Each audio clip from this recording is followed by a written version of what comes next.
Welcome to Fresh Tech Tips. I'm Lenore, CEO of Fresh Tech Solutions. And today, this year, I have a couple of my business partners with me.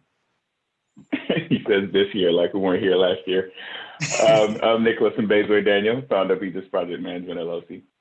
And the funny thing is, when you say last year, you mean last week. And I'm Dr. Doug, Franklin CEO and co-founder of Deck Launch LLC. Happy real new year! Even though I've seen you guys since January 1st. Happy New Year again. How are you doing this week so far?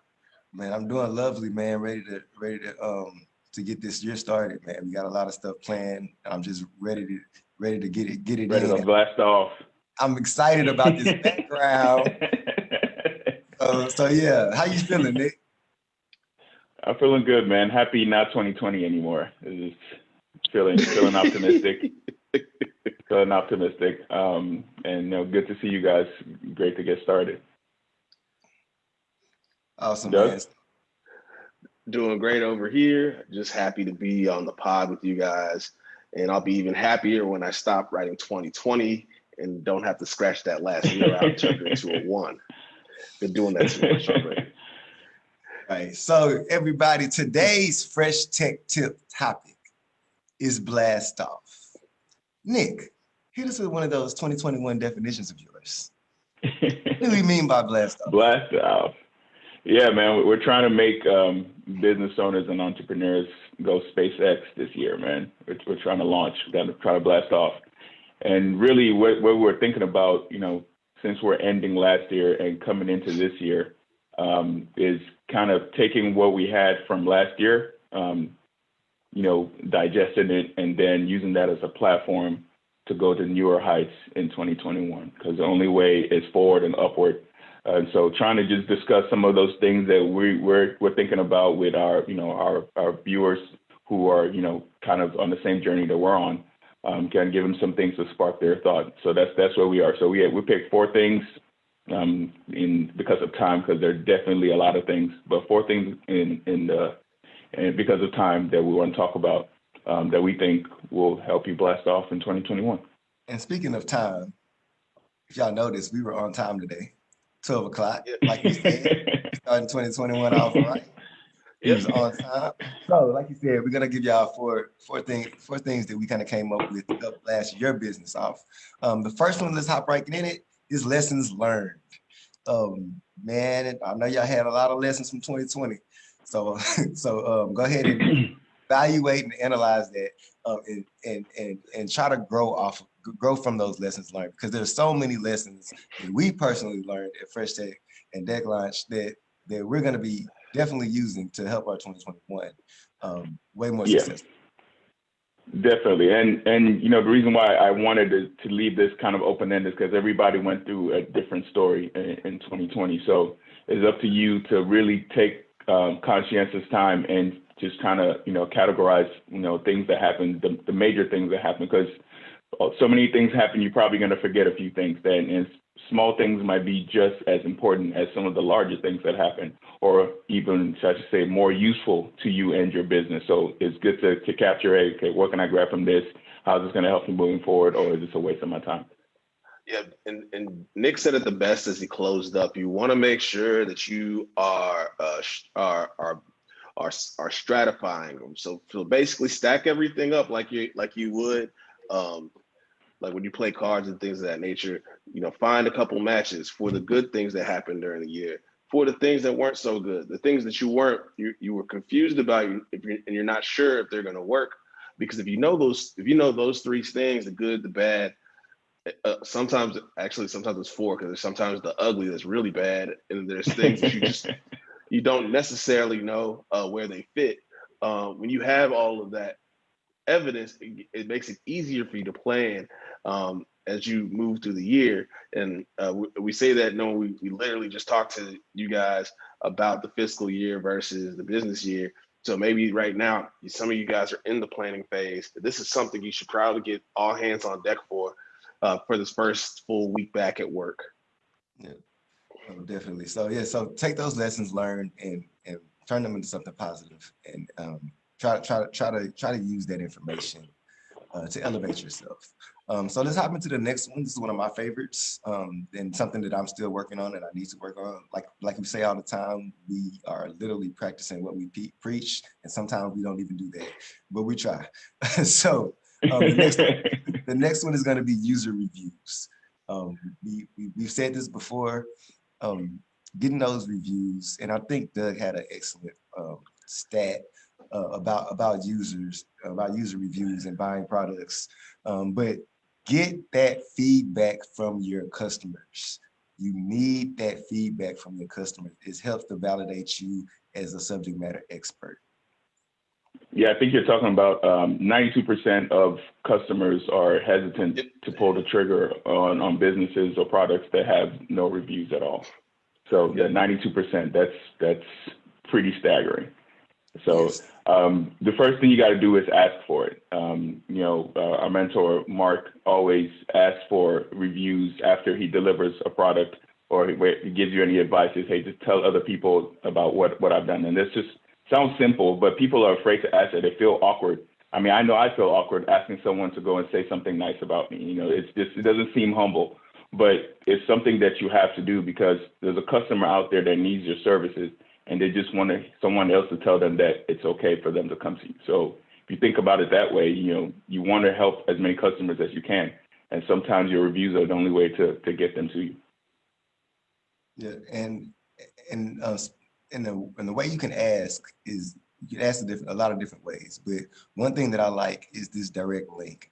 I like to be able to send a customer a direct link to my review, wherever, if it's a Google review or a Facebook review, whatever I want that review, if I send them a direct link, so all they have to do is click and type, then that conversion rate for your reviews will go through the roof. Rather than, they're trying to find your business and trying to find out where to review it. It's just steps. I don't like doing extra steps. Usually people who are upset are the ones who go through those steps. They'll dig and find you, I tell you. But people have good things to say, you got to make it easy for them. Definitely. And then engaging in those customer reviews that you do get. Especially if it's something negative, you definitely want to respond immediately so you can at least show the rest of the world that you're trying, you're doing something about it. You hear what they're saying and working on it. And also even the positive reviews as well. Just showing that interaction as an owner, it can bring you a long way. And then of course, get some video reviews as well. So this gets back to some of the things we talked about with content, and also really working with your customers. So there's all these other types of media that you can come back and get that are a little bit more in depth. But the best part is this is the stuff that you get to put on your Facebook, your Instagram, your Twitter, your website, YouTube, and your YouTube. Oh, and of course your app. Don't ever forget that. And so sure. So you have the content, so you can have all kinds of content everywhere at all different levels. If you honestly just get to that first point, which is ask it. So ask for customer reviews and get them. Number 3, let's move on to marketing strategy. A marketing strategy unique to your brand. Doug, you want to hop in this? Of course.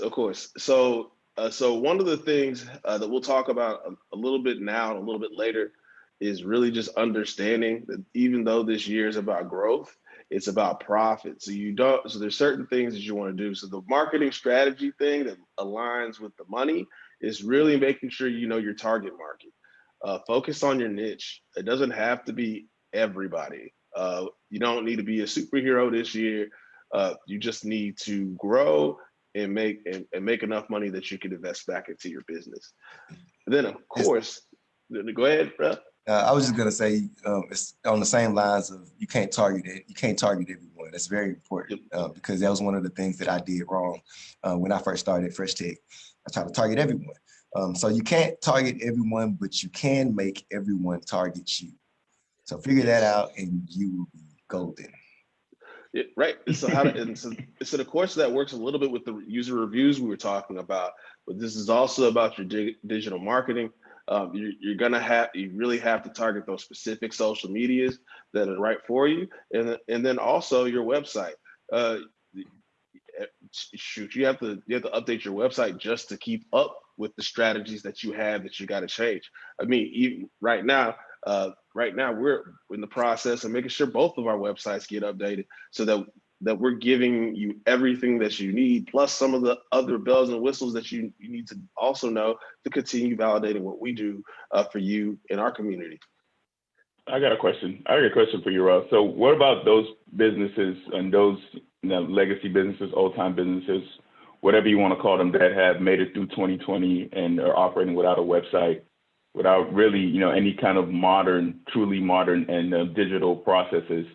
And maybe they're at the crossroads now. What do you say? Do they keep going to where they are? What's like the first thing that they should try to see if the digital marketing is for them or not?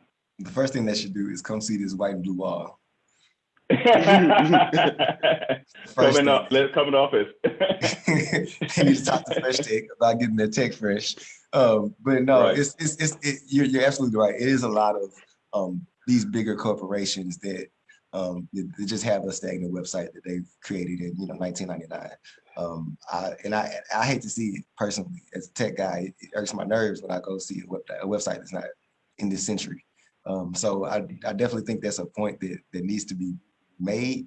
And I'm not sure if we're at the point of talking about this, but the website needs to have, you can't just have your website. I need to see everything.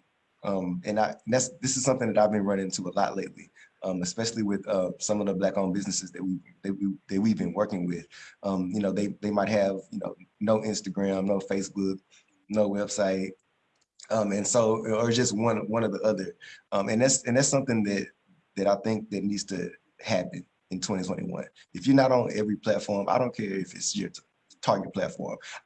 Twitter is not my target platform, but I still have a Twitter account for my page. So just have that presence. At least have that presence there.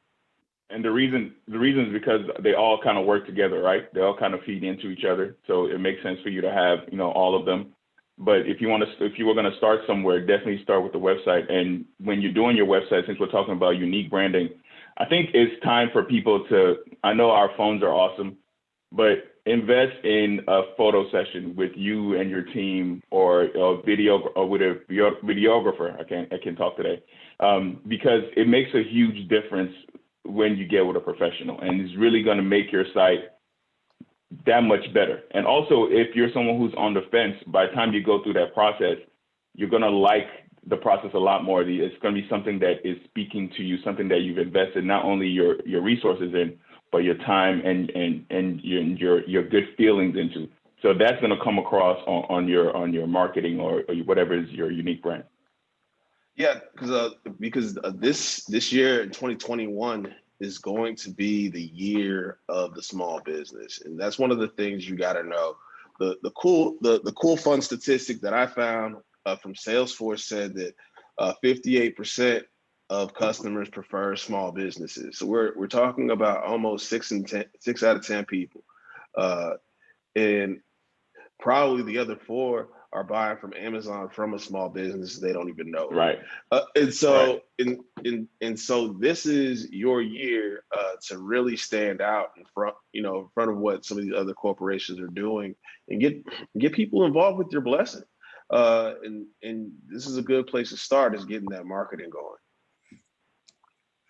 Yeah, no, definitely. And that I just want to reemphasize how important this photography is, especially if we're talking about websites. It'll change everything. Content is, I'm not gonna say king, but it's up there. So make sure your content is right, especially if you're in an industry where visual aids matter, like a restaurant. Don't go taking your pictures of your menu with your flip phone. Please, no. Not the flip phone. Not the flip phone. I ain't talking about the new one either. That new one was bad. I think Jimmy got it. Financial growth target. Number 4. Let's talk about how to achieve your revenue goals in 2021. Doc, I'm gonna let you be Doc on this. So, Doc, before you go, first of all, have a revenue goal for 2021. Can we? It's huge. No matter what it is, man, you keep it to yourself. If it needs to be 10, it needs to be based off of where you are honestly. Like whatever it is, have a revenue goal to help, shape out this year. Go ahead, Doug. Yeah, and y'all already know Yep. my goals are unrealistic. Yep. It goes. Sorry, that's why we're here. That's why we're here. We have realistic goals. Yeah, we did a whole episode on unrealistic goals. I don't know. It Set them high. Hey, no, for sure. You should set your goals high, but they should be reasonable. That's a little bit of the Cliff's Notes of what that show was. But that gets into what we're going to talk about with financial growth. Because let's call it what it is. We know what last year was like for a lot of our businesses. We probably weren't hitting a lot of the profit numbers that we needed. We needed the support of the PPP and some of the other stimulus opportunities that were available, even if you did or did not receive it. Those were some of the things that you needed with regards to your finances. And so you really gotta be honest about where you are and where you want to go. So where you are, how much money did you really bring in for every customer, and then where you want to go based on your target market, how much you really need to adjust pricing and get new customers. Since we're here on episode 50, and we'll probably celebrate it at the end, but like one of the cool things is we've had a show talking about know your worth. And so controlling is the same, is just as important as knowing how much your business is actually worth. And it might be way more than you've been providing to your end consumers.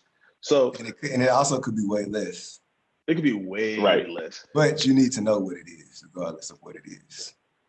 Because we've done way less a couple of times. And so that's just one of those things. You have to know exactly what it looks like and what you're supposed to do. So how do you get that? So the price increase is one thing, but we've also talked about the niche. So knowing that niche market of people that you need to work with, who is really going to be that client. And the reason why you do that is because if you're chasing, the more people you chase, the more time it takes. Also, the different amount of people you chase, the more weird your margins get, because it's going to cost you more for specific targets, even with the niches. And then you also may need to consider a new product line. So if you did what you were supposed to in lessons learned, maybe you'll find there's some incremental change you could make to have two different product lines that might get you a little that bit more growth that you were expecting. But also, even though you're looking at increasing that revenue, you also got to make sure you control your costs. So I always talk about cost per client, or anything about basically just how much marketing are you spending per client. You always need to know that, and then also with that, understanding how much overhead you're spending.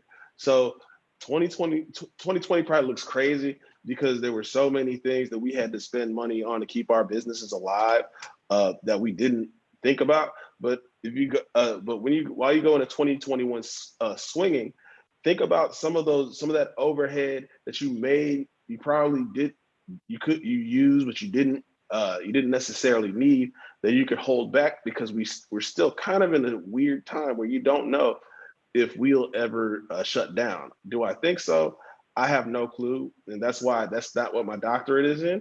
But it's something that we have to take into consideration, because that's what we do when we look at risk, which is another show that we've done before. Yeah, no, perfectly said, Doc. And just to reiterate, I want people to, get in the habit of not just, let's just see what happens type of thing, because most businesses on the higher level, they have actual targets. I mean, if you don't understand the stock market, that's pretty much what the stock market is. People hedge their bets based on what you say you're going to do and based on your ability to do it. So this is a normal business practice. So you and your small business, you should have a target. This is how much I want to make, and then you see how far away from that you are. This is how much I made last year per client. Do I need to increase my clients, or do I need to charge higher prices? all those things need to be decided now so that you can put that in line with your marketing strategy and your and reviews and all that stuff. So everything is pushing in the right direction. And then that's what's going to inform how much cost there's going to be and when you're setting up your budgets and whatnot. So I just wanted to inspire people to be just a little bit more intentional in that area, to inspire us. You know, we're always talking to us first, but I feel like everybody's kind of feeling the same way. So that's where we are with the financial growth target, man. More revenue 2021. Man. So, and with that being said, you guys, I just want to thank everybody for joining our first episode of 2021 and our 50th Fresh Tech Tips episode. Thanks for rocking with us through 50 episodes. This year will be greater than you think. As always, join the Fresh Tech Tips Facebook group and follow us on all podcast channels. This is Fresh Tech Tips, and we will see y'all next week at 12 o'clock. Until then, be intentional about your blast off.